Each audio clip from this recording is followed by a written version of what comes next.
ಹರಿ ಓಂ ಶ್ರೀ ಮಾತ್ರೇ ನಮಃ. ಸರಸ್ವತಿ ನಮಸ್ತುಭ್ಯಂ ವರದೆ ಕಾಮರೂಪಿಣಿ ವಿದ್ಯಾರಂಭಂ ಕರಿಷ್ಯಾಮಿ ಸಿದ್ಧಿರ್ಭವತು ಮೇ ಸದಾ. ಪದ್ಮಪತ್ರ ವಿಶಾಲಾಕ್ಷಿ ಪದ್ಮಕೇಸರವರ್ಣಿನಿ ನಿತ್ಯಂ ಪದ್ಮಾಲಯೇ ದೇವಿ ಸಾ ಮಾಂ ಪಾತು ಸರಸ್ವತಿ. ಈ ಶ್ಲೋಕ ಜ್ಞಾನ ಮತ್ತು ವಿದ್ಯೆಯ ವಿದ್ಯಾದೇವತೆಯಾದ ಸರಸ್ವತಿಯನ್ನು ಪ್ರಾರ್ಥಿಸುವ ಅತ್ಯಂತ ಪ್ರಸಿದ್ಧ ಶ್ಲೋಕವಾಗಿದೆ. ಇದು ಓದುವಿಕೆ ಅಥವಾ ಹೊಸ ಕಲಿಕೆಯನ್ನು ಪ್ರಾರಂಭಿಸುವ ಮುನ್ನ ಹೇಳುವ ಸರಳ ಮತ್ತು ಶಕ್ತಿಯುತ ಪ್ರಾರ್ಥನೆಯಾಗಿದೆ. ಸರಸ್ವತಿ ನಮಸ್ತುಭ್ಯಂ, ಓ ಸರಸ್ವತೀ ದೇವಿಯೇ ನಿನಗೆ ನಮಸ್ಕಾರಗಳು. ವರದೇ ಕಾಮರೂಪಿಣಿ, ವರವನ್ನು ನೀಡುವವಳೇ, ಇಷ್ಟಾರ್ಥಗಳನ್ನು ಪೂರೈಸುವವಳೇ. ವಿದ್ಯಾರಂಭಂ ಕರಿಷ್ಯಾಮಿ, ನಾನು ವಿದ್ಯೆಯನ್ನು ಅಂದರೆ ಹೊಸ ಕಲಿಕೆಯನ್ನು ಪ್ರಾರಂಭಿಸುತ್ತಿದ್ದೇನೆ. ಸಿದ್ಧಿರ್ಭವತು ಮೇ ಸದಾ, ನನಗೆ ಯಾವಾಗಲೂ ಸಿದ್ಧಿ ಯಶಸ್ಸು ಲಭಿಸಲಿ. ಇಷ್ಟಾರ್ಥಗಳನ್ನು ಪೂರೈಸುವ ವರದಾಯಕಳಾದ ಸರಸ್ವತೀ ದೇವಿಯೇ ನಿನಗೆ ನಮಸ್ಕಾರ. ನಾನು ಈಗ ವಿದ್ಯಾಭ್ಯಾಸವನ್ನು ಪ್ರಾರಂಭಿಸುತ್ತಿದ್ದು ನನಗೆ ಯಾವಾಗಲೂ ಯಶಸ್ಸು ಸಿಗುವಂತೆ ಆಶೀರ್ವದಿಸು.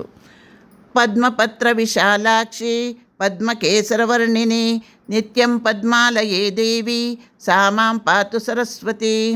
ಈ ಶ್ಲೋಕವು ಜ್ಞಾನದೇವತೆಯಾದ ಸರಸ್ವತಿಯನ್ನು ವರ್ಣಿಸುತ್ತದೆ.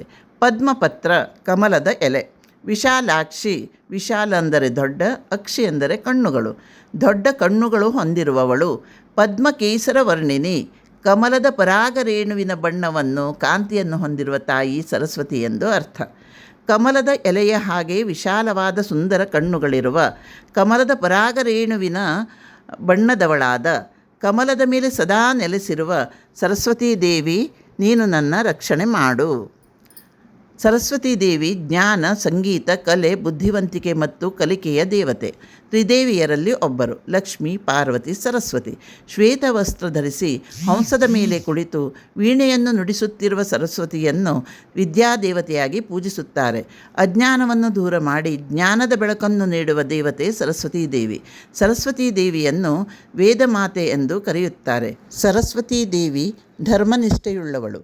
ಬ್ರಹ್ಮ, ವಿಷ್ಣು, ಮಹೇಶ್ವರ ಮತ್ತು ಇತರ ದೇವರುಗಳಿಂದ ಪೂಜಿಸಲ್ಪಡುತ್ತಾರೆ.